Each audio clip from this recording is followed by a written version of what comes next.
Life in the village was simple, peaceful almost. Every day was the same, and that was just the way they liked it. And on a quiet morning in the village, a new life begun.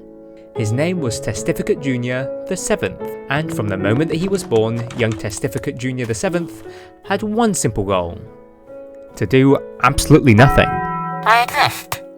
Now, he watched the great arts of trading within the village, fascinated by the mysterious emeralds that passed between hands. But mostly he just liked it because of those shiny green things. One day, I will have the shinies. And, of course, there was the Great Protector, the Iron Golem. Dead. Ah, childhood. A time of wonder, play, and absolutely no responsibilities for young Junior. Where did they all go? I started one bottle day. So weird. To young Testificate Jr. the 7th, some questions seemed to have no real answers. He didn't quite understand the world. But just as he was about to go play again, a loud bell rung.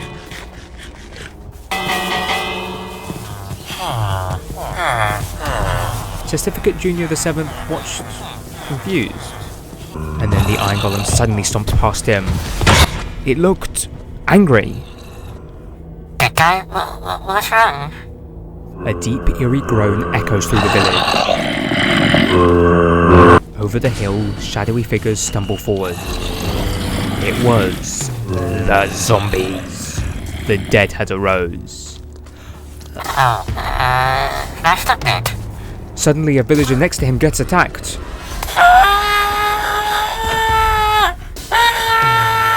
The village was in chaos, villagers scattered, door slammed shut, and the Iron Golem launched itself into the horde. It fought bravely, but he couldn't protect us forever. Big guy, no!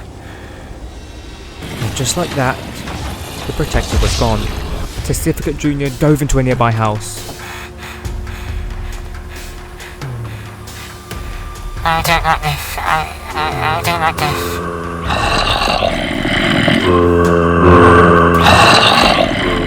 He survived the night, and was free to escape from his hiding place. When, just like that, he grew up. Must find job. And so he ran around and he found a smoker rather quickly, so he just tried his hand at butchery. Oh, no. I can't do it. Attempt 2. To be a farmer. Farming seemed like a peaceful life.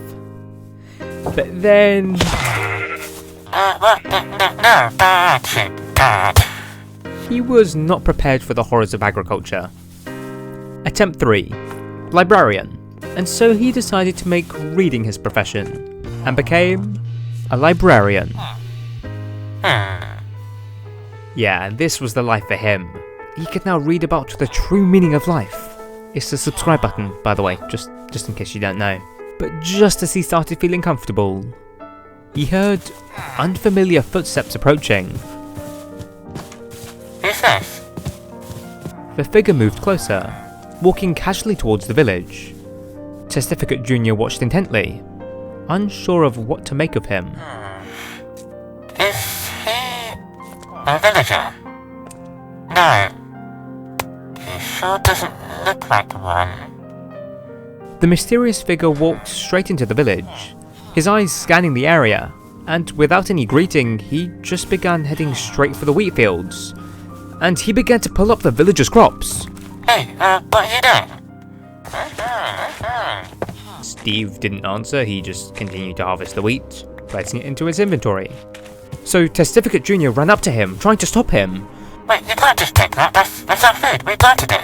It's our property. Steve just calmly pulled up more wheat, completely ignoring Testificate's protests. How rude.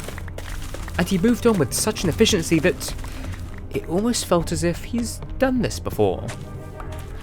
Testificate Jr. stood back in a state of confusion.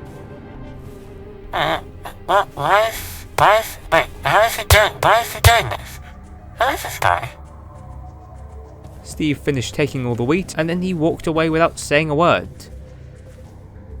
And so Testificate Jr. just stood there for a moment, completely baffled. This is so strange. But then without warning, this mysterious figure did something even stranger. Testificate Jr. the 7th watched in horror as Steve got out a minecart and suddenly began pushing it towards him. Before he could even react, he found himself summoned into the minecart somehow. He didn't have a choice, he was just thrown into it. Hey, but no, let me out. I don't need to know you. Where are you taking me? A new journey had just begun for Testificate Jr. the 7th. One that would change his life forever. Testificate Jr. failed in the cart. He was trying to break free. He didn't like that he was being taken away from his village. That village was all he knew and he didn't want to leave. That was his home. And so he tried pleading with this creature. Why are you doing this? I had a job. I was a librarian. I liked my life. Why is all this happening? Hey, you, please help. Pull someone. Just pull, like, I don't know, a big iron golem or something. Or just somebody subscribed. Anyone, please. No one but that pig heard his calls. So, obviously, no one came to help. This was a strange place. It was unlike anything that he had ever seen. And then the minecart stopped. Testificate just looked around and... oh, wait, no. There he was. That mysterious creature. And for the first time, he spoke. I am Steve. This Steve character broke the minecart, and Testificate Jr. was sent face first into the floor. Oh, good. We stopped. That was terrifying. Wait, where am I? I'm trapped. Testificate Jr. the 7th sprung to his feet. He noticed that all the villagers were standing in their stations, and they too were trapped in similar looking cells. Hold on. Is this a prison? Before he could react, the Steve person thing shoved him in front of a lectern. A wave of magical particles swirled around him. Oh wow, a lectern. What a surprise. It's almost like I was already a librarian. Wait. How did he know that? Steve opened his trading menu, scans it, and then he frowned. Suddenly he broke the lectern and then he placed it down again. More magic particles swirled around Testificate Jr. and his eyes widened as his trades reset. Wait, what was that? How did I just lose everything and relearn it? Huh? That's weird. But then Steve did this again, and again, and again, and the cycle had begun. Testificate Jr. was forced to relearn everything about the books over and over and over, as Steve re-rolls his trades relentlessly. No, stop changing my job. I've already been a librarian my entire life. You don't need to keep making me unemployed and then re-employed every 2 seconds with somehow new experience in reading. Steve then placed another lectern, and once again more magical particles swirled around him. Testificate Jr. didn't like this. No, I can't handle this much knowledge. The villagers around him looked unfazed, and they were just nodding mindlessly, like he wasn't just sitting there being tortured, effectively. Finally, after what felt like an eternity, Steve stopped. He pulled out an emerald and he held it in front of Testificate Jr.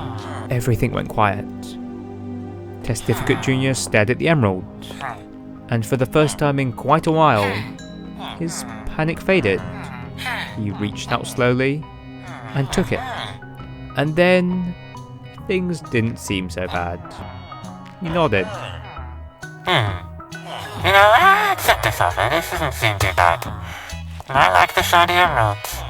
Steve nods back before walking away. At first, this new existence was thrilling. Steve came back all the time, and there were new trades, new possibilities, and every exchange was a victory. It was a rush of purpose.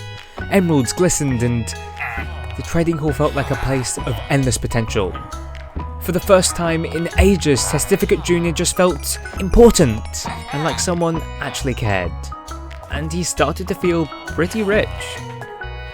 I'm finally doing it. I'm finally trading. This is what we're meant to do. The routine gave him comfort, and for a while, this was enough. But over time, the trading slowed down. The magic of the exchange began to fade. The once constant chime of emeralds grew quieter. Steve's visits became less frequent. Testificate Jr. stood in front of his lectern, staring at the empty hall, tapping his foot nervously. He looked at the untraded slots in his trading menu, and then to the empty chairs around him, waiting for someone, anyone, to just come by and trade. Hey, where did everyone go? Where's Steve? Maybe he just needed a break? And so in a weird way, the silence and the isolation just grew louder. It was a constant reminder that the outside world had moved on. Hello? Anyone need something? Maybe another book? Or emeralds? I've got a lot of those. Hello? Hello? Just the faint sound of wind from the outside. The world had moved on without him, and in that emptiness, the happiness of trading seemed like a distant memory. Time stretches on. Testificate Jr. the 7th actually still stands at that lectern to this day. His once enthusiastic energy has completely gone, standing still like all the other villagers. They're all motionless, and devoid of any meaning in their life. He doesn't even glance at the door anymore.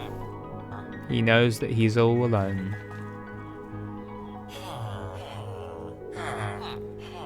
This was the life of a villager. A life of a limited existence. But thankfully, you're not a villager. So, unlike a villager, you don't have limits in Minecraft. You're not trapped in some little cell that limits what you can do. Here in Minecraft, you can do anything you want to. Or so you think.